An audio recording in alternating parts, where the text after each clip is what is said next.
আইডেন্টিফিকেশনের জন্য চেহারা দেখানো বা কান প্রদর্শন করা ছাড়াও যে আধুনিক পদ্ধতিগুলো আছে এগুলো বিশ্ববিদ্যালয় ব্যবহার করেনি বা আমাদের সেই সুযোগ দেয়নি। আমরা আশাবাদী আমাদের প্যানেলের প্রত্যেকটা সদস্য অনেক বেশি যোগ্য।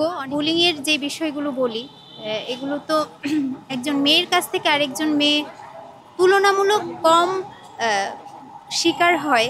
মূলত ছেলেদের কাছ থেকেই আমরা এই বিষয়গুলোর শিকার বেশি হয়ে থাকি। পুরো বাংলাদেশের ছাত্রী সংস্থার বোনেদের উদ্দেশ্য করে বলতে চাই, আপনারা আমাদের জন্য অনেক বেশি দোয়া করবেন। প্রথমত ফরহাদ ভাই পুরো সিচুয়েশনটাকে যেভাবে অ্যাপ্রোচ করেছেন, খুব পজিটিভলি অ্যাপ্রোচ করেছেন। তিনি তার প্রতিপক্ষকে স্বাগত জানিয়েছেন এবং রিড করার পর বা ডাকসু বানচাল করার যে ঘটনাটা আমাদের সামনে আসলো, তারপর আমাদের আপুকে যেভাবে হুমকি দেয়া হলো, তারপর ফরহাদ ভাই তার পক্ষে স্ট্যান্ড নিলেন।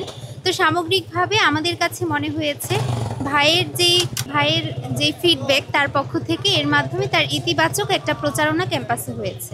ঢাকা বিশ্ববিদ্যালয়ের ভর্তি কার্যক্রমে আমাদের অভিজ্ঞতাটা যদি বলি, আমরা তো পরিপূর্ণ পর্দা মেনটেন করে চলার চেষ্টা করেছি, কিন্তু বিশ্ববিদ্যালয়ে ভর্তি পরীক্ষার শুরু থেকেই আমরা বিশ্ববিদ্যালয় কর্তৃপক্ষ থেকে সেই সুযোগটা পাইনি। আইডেন্টিফিকেশনের জন্য চেহারা দেখানো বা কান প্রদর্শন করা ছাড়াও যে আধুনিক পদ্ধতিগুলো আছে এগুলো বিশ্ববিদ্যালয় ব্যবহার করেনি বা আমাদের সেই সুযোগ দেয়নি। আমি আমার ছোট বোনদের উদ্দেশ্য করে বলতে চাই, আমরা যে অঙ্গনে কাজ করার চেষ্টা করছি, যদি আমরা এখানে ছাত্রীদের প্রতিনিধি হিসেবে আসতে পারি, তাহলে শনাক্তকরণের যেই ডিজিটাল পদ্ধতি আমরা চেষ্টা করব বিশ্ববিদ্যালয়ে ছাত্রীদের চেহারা শনাক্তকরণ বা তাদের পরিচয় শনাক্তকরণের ডিজিটাল সিস্টেম লঞ্চ করার জন্য। তো এই দিক থেকে আমরা ছোট বোনদেরকে নিশ্চয়তা দিতে পারি যে আমরা সর্বোচ্চ চেষ্টা করব আমাদেরকে যে ধরনের প্রতিকূল সিচুয়েশনের মধ্য দিয়ে যেতে হয়েছে তারা যেন এসে একটা অনুকূল পরিবেশ পায়। আমরা সর্বোচ্চ চেষ্টা করছি এবং সবাইকে ঢাকা বিশ্ববিদ্যালয়ের প্রাঙ্গণে স্বাগত জানাচ্ছি। তারা যেন এখানে আগ্রহের সহিত পড়তে আসে, দেখতে আসে এবং নিজেদের ভবিষ্যৎ সাজাতে আসে। আমরা আশাবাদী আমাদের প্যানেলের প্রত্যেকটা সদস্য অনেক বেশি যোগ্য, অনেক বেশি অভিজ্ঞ এবং প্রত্যেকের পজিটিভ ইমেজ আছে এই বিশ্ববিদ্যালয়ে। এবং তো সেই দিক থেকে আমরা আশাবাদী এবং আমরা যখন স্টুডেন্টদের কাছে যাচ্ছি সবার কাছ থেকে আমরা উষ্ণ সংবর্ধনা পাচ্ছি, সবাই আমাদেরকে পজিটিভলি গ্রহণ করছে। তো সেই দিক থেকে আমরা আশাবাদী যে আমরা পুরো প্যানেল বিজয়ী হব ইনশাআল্লাহ।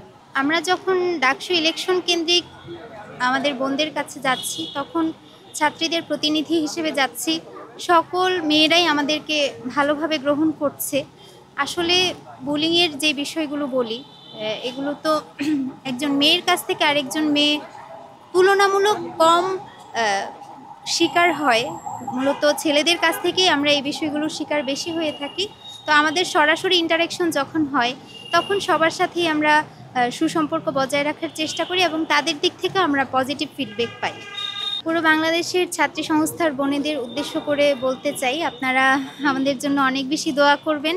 আপনাদের যে আগ্রহ আমরা দেখতে পাচ্ছি, সেই আগ্রহ আমাদেরকে অনেক বেশি অনুপ্রেরণা দিচ্ছে।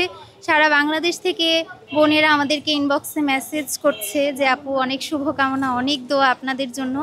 এই যে আপনারা আমাদেরকে সাপোর্ট করছেন, দোয়া করছেন, আমাদেরকে দেখেননি, চিনেন না, তারপরও আমাদেরকে যেভাবে গ্রহণ করছেন, এটা আমাদের জন্য যে কত বড় ইন্সপিরেশনের একটা জায়গা। বারবার আমরা সেই বিষয়গুলো মনে করে প্রচারণায় যাই বা বারবার তাদের কথা আমাদের মনে হয় যে না, আমাদেরকে এখানে একটা অবস্থান তৈরি করতে হবে, পুরো বাংলাদেশ আমাদের দিকে তাকিয়ে আছে। তো আপনারা অনেক বেশি দোয়া করবেন এবং যেভাবে আমাদের পাশে আছেন সেভাবে আমাদের পাশে থাকবেন।